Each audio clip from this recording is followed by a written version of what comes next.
First and foremost, before we get into your story, what is financial coaching and why is there a perhaps a misunderstanding at a macro level from many when we talk about financial coaching? What are they typically thinking about? I think one of 2 things. They either think financial education, Mm, financial literacy, or, financial advisory, and it is a mix of education, I will say that. There are a lot of educational components to it, but a lot of it is accountability. It's, someone who can be there to listen to you, judgment free, really help you make these personal goals and work on strategies that are good for you. It's not about helping you invest. They really don't have any skin in the game. If you think of just, like a coach at the gym, they're there to guide you, support you, help you, and it's going to look different for different people. I'm sure my sessions with my coach follow a framework, but how we, go about making progress and setting goals, I'm sure looks different across the board. So I think there is a little bit of misconception that it's either strictly education or strictly advising. that's a good point that financial coaching is not about investing or getting into the tactical pieces of money. That is often I do see a misconception because they think that Right. we're already doing financial literacy or we already have quote unquote financial advisors that are helping account holders with this. But through your own personal experience, you're seeing something different. Well, financial literacy is one to many. Yeah. The coaching is one on one. It's very unique to your situation. Well, I would even unpack that further. Financial literacy or financial education, it's the knowledge. Sure. It's helping people to gain a new perspective, maybe gain some understanding. But through your educational background, just because one gains knowledge, does that mean that they change their behavior? Correct. Does that mean that they go down a different path? Does it mean that they stop doing something and start doing something else? No, we know that. We know that there has to be that feeling involved and that motivation. And that's one of the things that my financial coach works with me on is, I'm almost 6, 7 months into it. And we're really having to do a lot of personal discovery to figure out where that motivation is, where that feeling is inside of me. Because you're right, just knowing what to do isn't enough to do it. So there's been a lot of trial and error. Yeah. And the idea of financial coaching is something that really has been on my radar. And I've been talking about this. I've been writing about it. I've been speaking about it since 20, maybe 2016, 2017.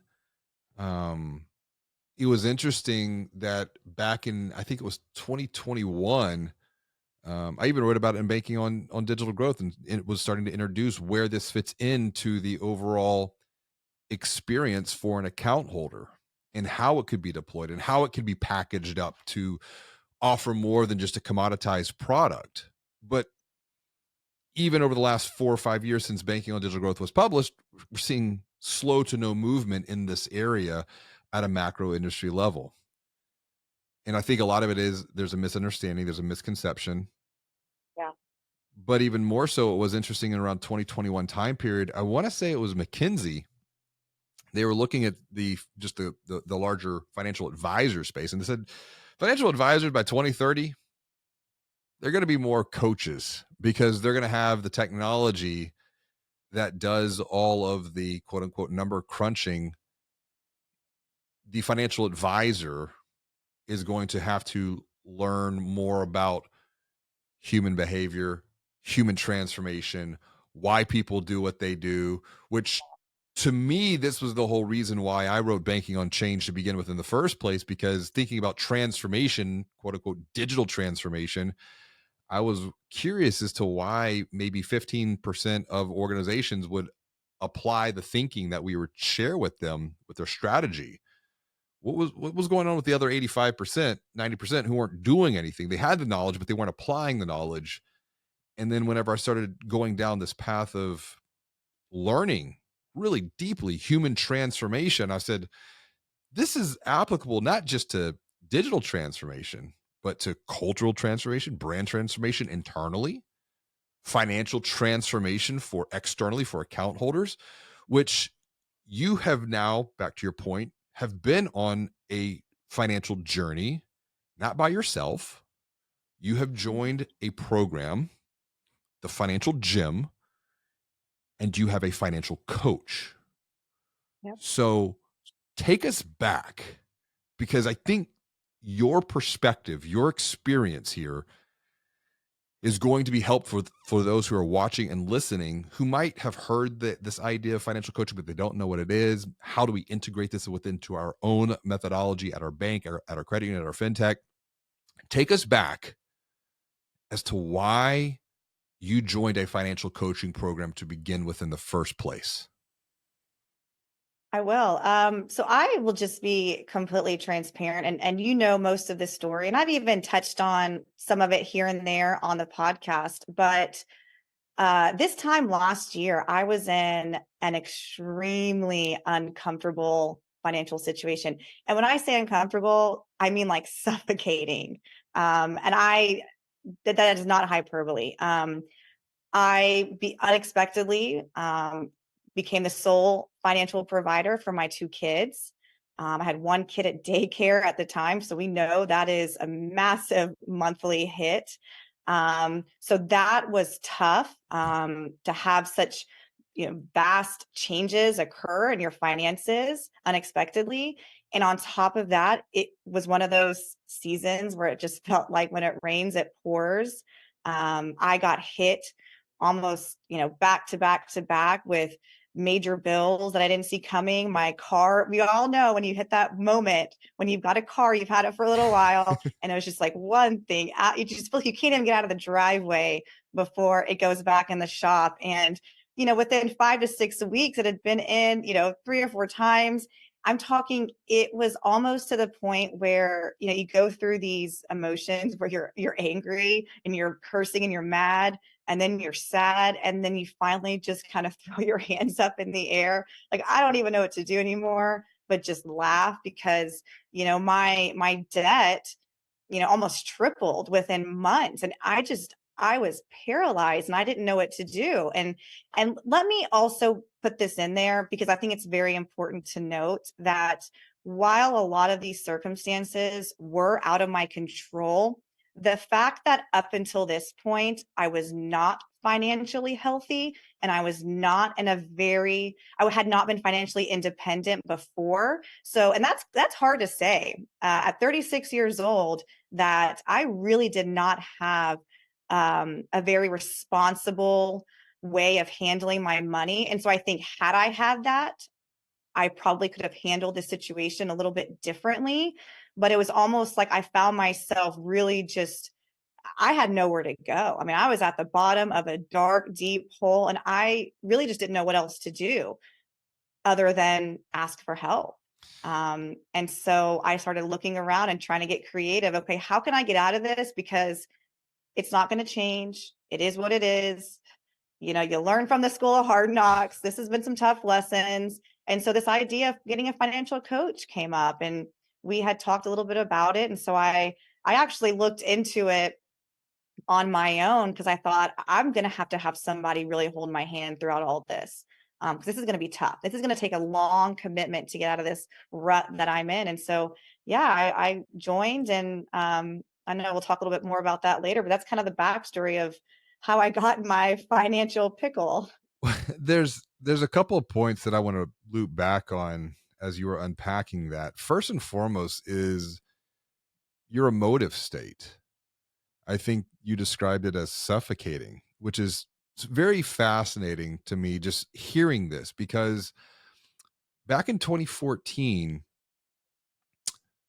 SunTrust, which is now Truist through the BB&T SunTrust merger, SunTrust launched the On Up program and they launched it during the Super Bowl. And I will Yep. never forget this because as I watched their Super Bowl ad, they personified what you just shared to a T. The commercial opened with hold your breath. Hold it. Hold it. This is what financial stress feels like for millions of Americans. It's like you can't breathe. It's like you're underwater. And they personified that emotion so well just with the Yeah. words, then the visuals. So I just wanted to just pause on that point here for those who are watching and listening. Because if you haven't felt that, it's very hard to relate to that feeling.